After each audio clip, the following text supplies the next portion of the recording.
Taiwan Special, episode 1 of the week. This should be going out on Tuesday. So I got a call from the Taiwan government this week, and I'm applying for residence. I think you knew that. Pardon me, I'm going to have a drink of this Coca-Cola. I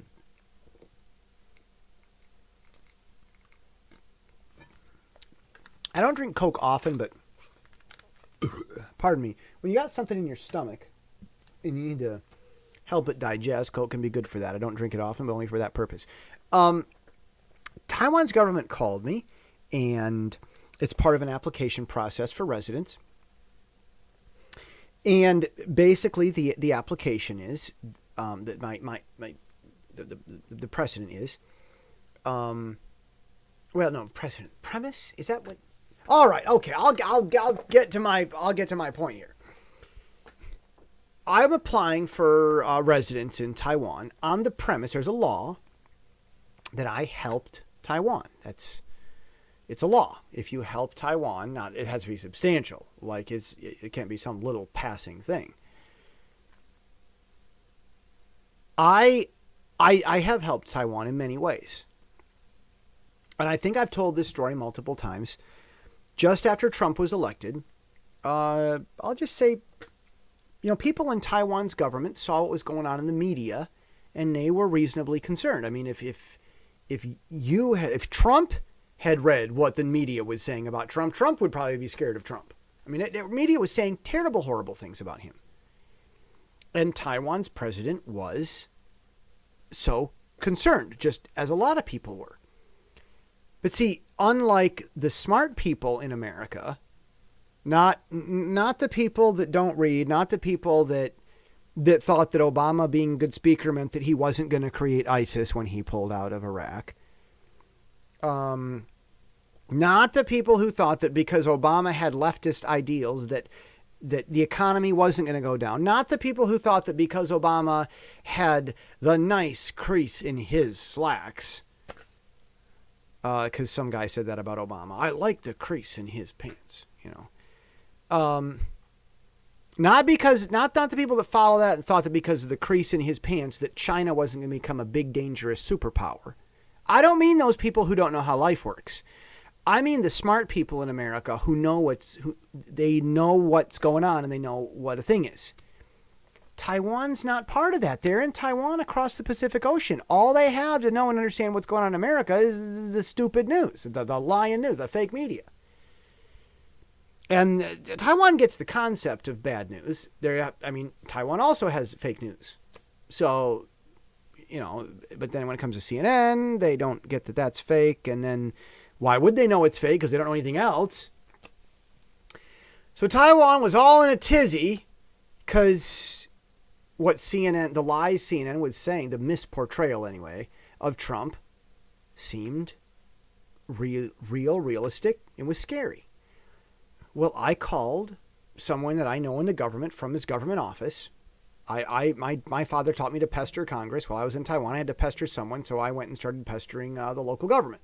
And I got to know the guy there in the local government. And so he knew who I was, So I called and pestered him, and I said, I say pester, but, I was calling him again, and I said, everything's okay. I said, you don't need to worry about Trump. And I gave him the basic, the Making America Great Again reasons. There is no Make America Great Again script, by the way. The Trump supporters all will give you about the same sort of reasons for supporting Trump, and no one outlined them for them because it's just obvious. So I called my buddy and I told him the obvious. It's obvious to the Americans who know what's going on, not the Americans who don't know what's going on, but the Americans who do. He called his friend, and the friend told the president, and all of a sudden Taiwan's government wasn't worried anymore. And a month later, she called him on she called Trump on Skype, and the rest is history. Now, I'm not going to go into all the reasons, but I can verify my story. And there are people that can say, yes, Jesse made that difference. So the people in the government saw my application, my reason, some of the evidence I gave for this. I'm not saying so much because it's ongoing, but I mean this isn't a big secret that I did this. But I'm not going to say all the reasons, but, I'll say some things about it. They called me on the phone today and they said, we ask everyone, is this all of the documentation you have? Are there any more letters, newspaper articles, any other evidence that you can give us to prove that it's not just made up, but that you really have been helpful to Taiwan? We want to know how you've been helpful. You said you've been helpful. We want to know how. Are you sure that we're all ready to go on this? But are you sure this is everything? Okay, that's a fair question. Okay. This is what I want to explain about this. So if I've kind of lost you, it's all right. Come back in and understand what I want to say about this. The question is, have I given them all the letters I can, all the newspaper articles I can, whatever it is, the letters from my congressman or what? Who knows what? It's not those things, but have I given them everything that there is to show that I've helped Taiwan for my application for residence? My answer was, and I thought about this. I said, I've been in Taiwan 10 years, and I've been helping in a lot of ways. And I help everyone everywhere I go, everywhere. And there are people in other parts of the government who know me, and I have helped them. And I could tell you about them, and you would be impressed with them, with what they had to say about me. But I said, I think it's enough that the presidents of Taiwan and America are friends because I called a friend in the government and simply told him the truth. We can prove that I helped with that. I really think that that is the biggest thing, and I don't want to add any of the other many things I've done to be helpful to Taiwan that would distract from that. Taiwan's president was worried about whether Trump was a good, trustworthy person because of what the fake media was saying about him. I called a friend and told him what any Trump supporter would know and say, from the perspective, though, of an American who'd been in Asia for several years. And I said, Trump isn't a bad guy. He's not a monster. He could be a very nice person. Don't take my word for it, but believe that I could be right and see for yourself. Taiwan reached out, and they found out that I was right. Trump isn't a big meanie. CNN had him wrong. And I think my argument, what I'm politely saying, I mean, I have to apply. I have to give them this reason. I can't get residents if I don't tell them. They want me to tell them this, the Taiwan government.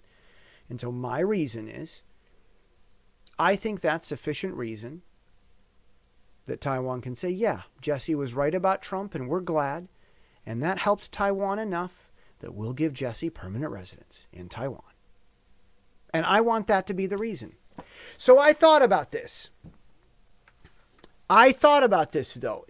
They're saying, is there anything else? Are you sure that you've got all the documents? Is this all the documents? And I've thought about this and thought about this and thought about this. And I've decided that there is one more document, one more piece of evidence that I'm going to send the government. And by the time you're seeing this, the government has already received the letter. So you're not the first person to know. I'm going to send them the picture that I have on my Facebook profile. It's on my Instagram from December 2018. Me wearing clothing from a Taiwan-owned factory in Vietnam, but Taiwan-owned and managed. The Taiwanese boss gave me these clothes, these outdoor clothes. I'm at the top of Mount Jade higher than any mountain in non-disputed China. China has land disputes with all kinds of people. It's one of their favorite things to do is dispute land with people. Well, in the areas that China does not have land disputes, not the ultra high mountains all around that China fights with other people about. I mean in China where everybody agrees is real China. This mountain is higher than any mountain in non-disputed China. Mount Jade at 3,952 meters. And there I am sitting up at the top holding a Taiwanese flag. There was a lady that had some flags up there, and I asked if I could borrow one for the picture. And this new friend that I'd made that was with my group, I believe I'm tired, Tom, took the picture for me. And I rushed to put it right on my Facebook profile. I was so proud of that picture. So I asked some Taiwanese friends. I said, is this a good thing? You're Taiwanese. Is this a good thing? Does this prove that I'm helpful to Taiwan? Or does this agree with that? And they heard my story and they said, they said, yeah.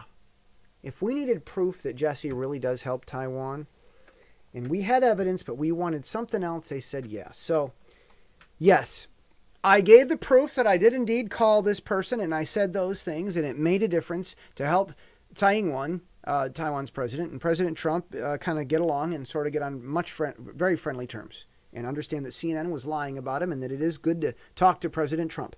I can prove that I did say that, but as far as the second evidence, I'm going to send Taiwan's government the link to my Facebook profile. Nope, they didn't have it. And say this picture right here says it all. I mean, it's got the mountain there. I mean, they know, anyone in Taiwan's government knows what the top of that mountain looks like. That's my evidence, and I'm at 12 minutes. See you tomorrow.